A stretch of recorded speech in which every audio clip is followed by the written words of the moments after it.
All right, here's your rubric for your speaking test. I want you to take a look at this first column, which is worth 6 points, and a lot of you will get there. I expect the majority of you to be within the 6 points and the 5 points, and I doubt many of you will get the novice or the mid. Okay, so the first column is that you can, these first 5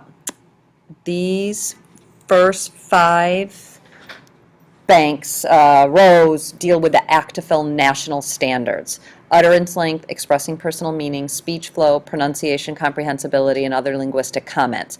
Because you're practicing so much, I expect a lot of you to be able to be up here, and if not, the worst I expect is maybe you to be in level 5.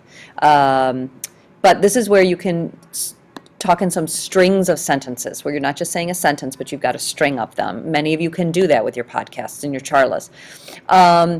You don't get a chance to really do this much in the prepared 4 slides, but you will at the end, that I'll explain in a minute. Speech flow.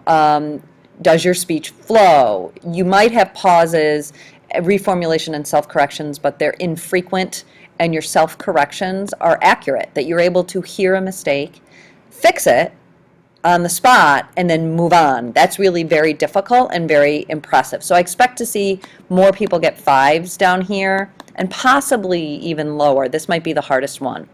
Pronunciation and comprehensibility. For the majority of you, I would say most of you are 6s because we've practiced so much. There will be a bunch of you 5s. Some of you still are having issues with pronunciation where it can get in the way of our understanding. But to say that frequent misunderstandings may arise, I think that would be hard to believe after practicing as much as we have. This student might have trouble linking ideas when trying to do fancier things. Again, I don't think that's going to come into play here.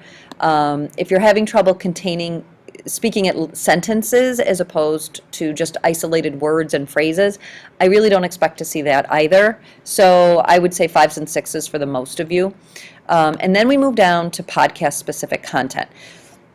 This is where I don't want just some person coming off the street and being able to say, oh, look, there's pictures of food, I'm going to talk about food. This has to have rich detail about the picture, and regularly used phrases from the unit. There were things I required. You have to say la comida española. You have to use odiar. You have to use molar or horrorizar or por mi parte. So those things I want to see. Did you do that? If you do repeat, I want it to be rare.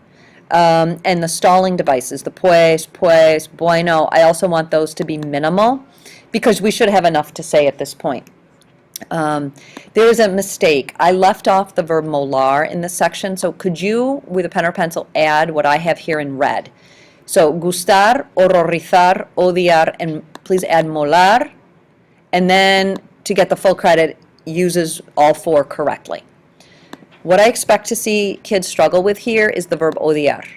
The other 3 are all okay verbs. They all are a mí me gusta, a mí me horroriza, a mí me mola. ODR is not. ODR is just yo odio, Ben odia, Marina odia. I expect that to be troublesome for people.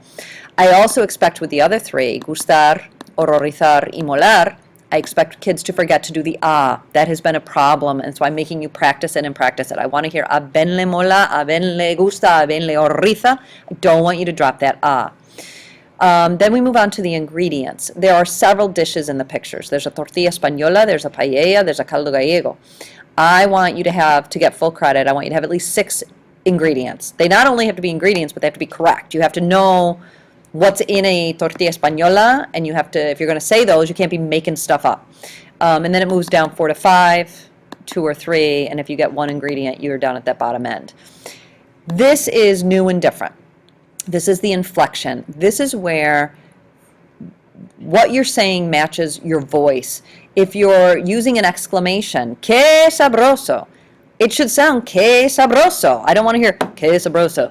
It doesn't match. If you're saying no me gusta or me horroriza or odio, it would be weird to be smiling and be really happy and go, oh, a mí me horrorizan las gambas. That's weird. It doesn't match. So, if you're saying horroriza, it should be, ugh, oh, que asco, a mí me horroriza. Your voice should match.